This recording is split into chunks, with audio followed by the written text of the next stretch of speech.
What's going on, my people? 2024 and a whole new season. I'm going to be keeping this season going as long as I possibly can. I've got so many different things going on and so many different boat projects that I cannot wait to bring you videos on. If there's something that you're looking to do or need help with a project, I implore you to reach out. Facebook or Instagram, I will respond. This year, we're going to be doing a lot of stuff with the kids. We're going to be doing a lot of boat projects with the kids, but we're also going to be traveling with the boat. We're going to be playing with the new high field. We're going to be exploring all new sorts of places, but at the end of it all, we're going to be doing what we do best, which is the projects. So, boat drinks for everyone, and cheers to you and the water. What's going on, people? So, we were partying a little bit this weekend. We had like the kids camp out and stuff.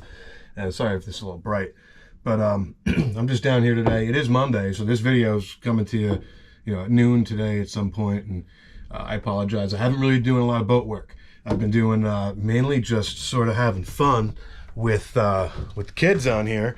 Again, we had the sail camp thing going on. We had, let me just fix this. We had a sail camp thing going on, and there was quite a bit with that. Constantly down here, and you can't really do anything because you kind of got to be mindful of the children. But yeah, so I'm just down here today. I'm gonna do a couple little things. I gotta get some stuff back together. Had to bring this charger back. I brought it home and juiced it up at home. By the way, I don't know if you guys have power on your boat. Like, I do have this Rock Pals thing. I got two of these, one for work, one for here. This one, I'm having some issues with it. It doesn't do what I need it to do as far as like running my inflators and stuff for all the inflatable docks. But this Renogy one, I gotta be honest, it's not even a quarter of the price of this. I think this is like almost $200, but I'm running everything off this. I mean, everything. No, 120, but anything 12 volt USB wise or 12 volt with like the cigarette thing. This is a game changer on the boat. Again, we don't have an inverter on here. I think about doing it sometimes, but yeah. So this lives right here, and that's my little power wall. But I do everything mainly with this now. I mean, this still runs my TV. It will not run my coffee pot, even though it's 600 watts. But this runs basically everything I need to run on the boat. And when I'm using the tablet for my navionics, instead of having a giant long cord from this like I used to do, I just pull that outside. And I've never killed it. Never killed it. But anyway, yeah, so I got to put the boat back together a little bit, and then I want to talk to you about insurance. There was something that just came up, so we need to definitely go over that for all you guys out there and gals that aren't running insurance. We need to go over that. You absolutely need insurance on your boat. You just don't know what's going to happen. And there was a perfect example of one of our subscribers who just did a lot of work to the boat, including his compression post, and some storms came through and blew him off the stands. He's not insured. So I'm going to tell you a really quick and easy way to get insurance on this boat, no matter what year it is. Your Catalina, you're going to get an agreed upon value, and it's not going to cost a lot, and you're not going to need a survey. But first, I want to just do what I got to do. Again, the problem with these boats, terrible engineering if you ask me, is everything flows to the bilge. So I just want to verify, okay, we got everything out of there. I had some ice in from the weekend, but this is what is going to happen now. Check this out. Because I had ice in there,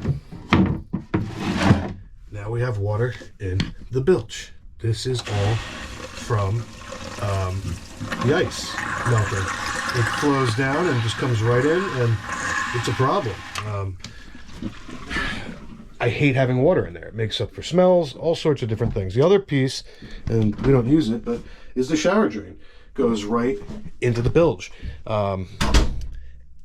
Anything that will collect water, like the anchor locker, if it clogs up, it's going to flow down, come down the front, and boom, into the bilge. You can see there's actually a little hole right there.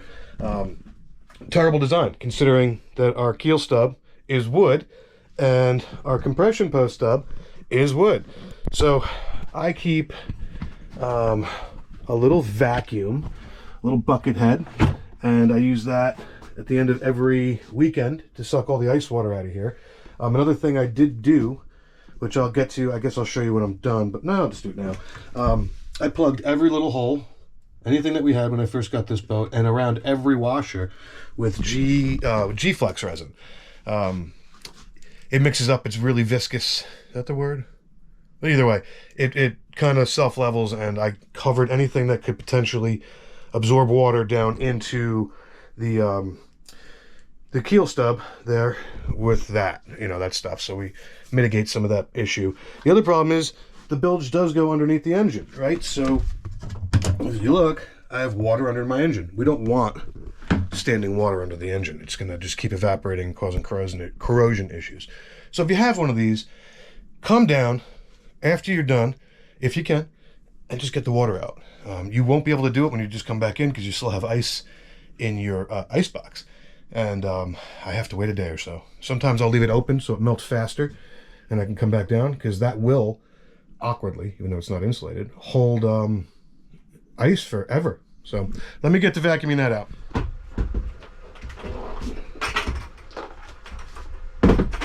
And it's spider season. The boat is filled with spiders. You gotta constantly be killing these little things. I will see about getting a link to one of these vacuums on my little Amazon shop there. This is the greatest thing ever. I gotta be honest. Like, I should actually do a list of all my favorite things on the boat.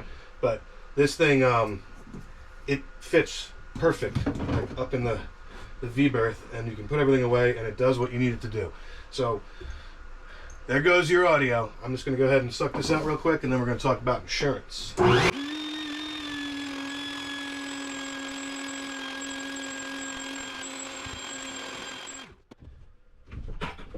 So again, what I like about this is now take the hose down in here, put the head back on it, and bam, put it right away where I had it, out of the way, out of sight, out of mind.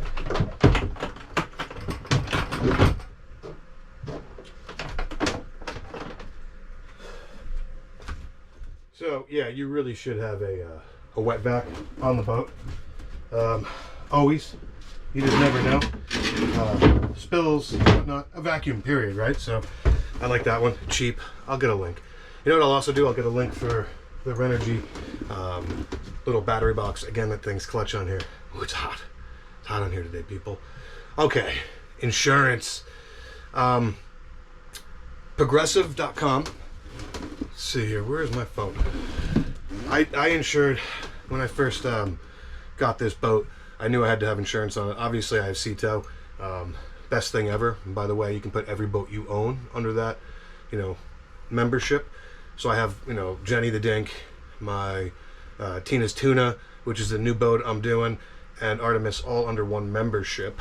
I have to keep tapping this so I can see. Anyway, progressive.com. I'm not at all affiliated with them, but they are awesome. You just basically come to your phone and then hit boat quote, put in your zip code, and bam. I have a lot of insurance on this particular vessel. I have it like to the max, right? I think I have an agreed, well, either way, you can go agree upon whatever you want, but I have an agreed upon value, and I recommend you do that because these boats are old. But I didn't need a survey. I got it to the max where I did the max insurance with no survey. And let me tell you, she's insured properly.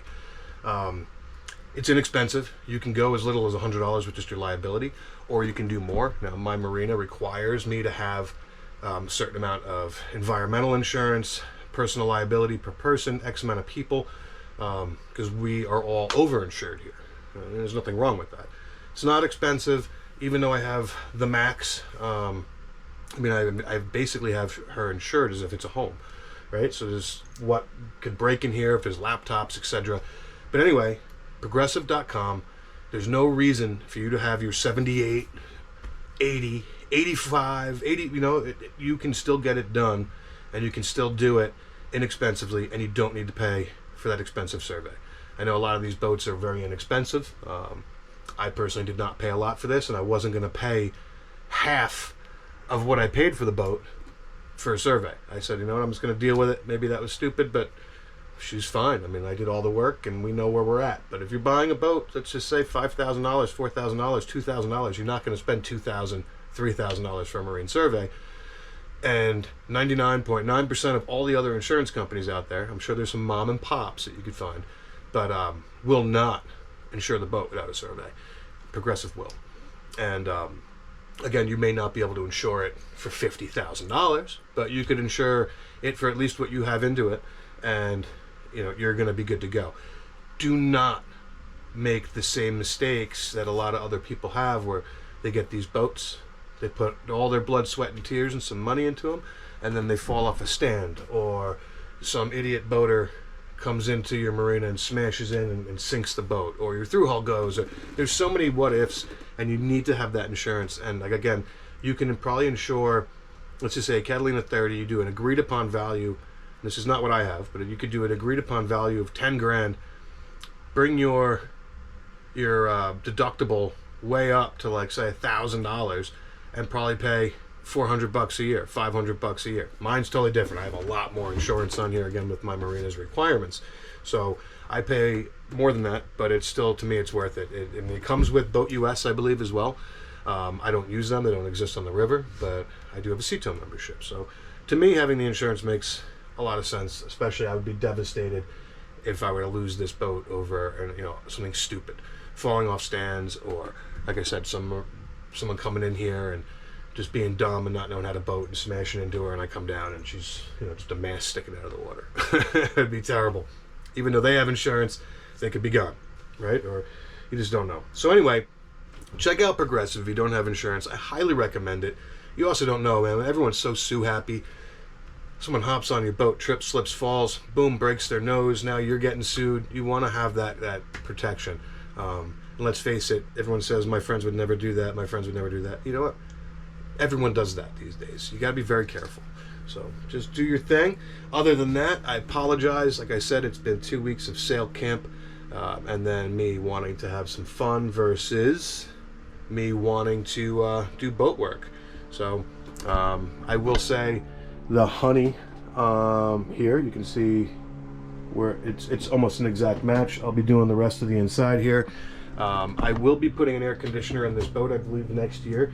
For this year, I'm probably just going to get a stand-up. We haven't really been able to use the boat much because it's so hot down here. It's unbearable. And I think I'm just going to get a stand-up and basically put it right here for now. I'll strap it down when we're underway, and it won't be used, but while we're here, we'll probably use it. And then I'll vent right out my midship port light, or whatever, hatch thing. I still don't know all the terms, people. I just like to sail and fix boats. But I do have a perfect spot for an actual air conditioner install on the Catalina 30, and I'm hoping I can save up enough money to do so. Again, I have a regular life, and a lot of these projects I actually just do to show you guys how to do them, so I gotta save up the cash to do it. But we have some extra through hulls that aren't being used, and if they're not being used, you either cover them or you use them. So we're going to use that, and then maybe over the winter I'll show you something cool. I do not endorse any of you doing it, but I'm probably going to be putting like a little pocket generator installed or fixed to the boat and vented through a through hull out above the waterline. But I'll get to that. I think it'd be very easy to do. It'd be nice, especially if we do have an air conditioner being installed on here, where I would be able to run it while we're underway, very quietly and very inexpensively. Again, this is an 85. I'm not putting a real generator in here, plus there's really not a lot of room for it. But anyway, I apologize again. This is coming to you right now. I just filmed this, and yeah, don't forget to drop that anchor on the like and subscribe. And if anyone knows where Jason is, tell him to call me, because he's been MIA. Where are you, brother? Give me a call. Yeah, that's it. Peace out, people.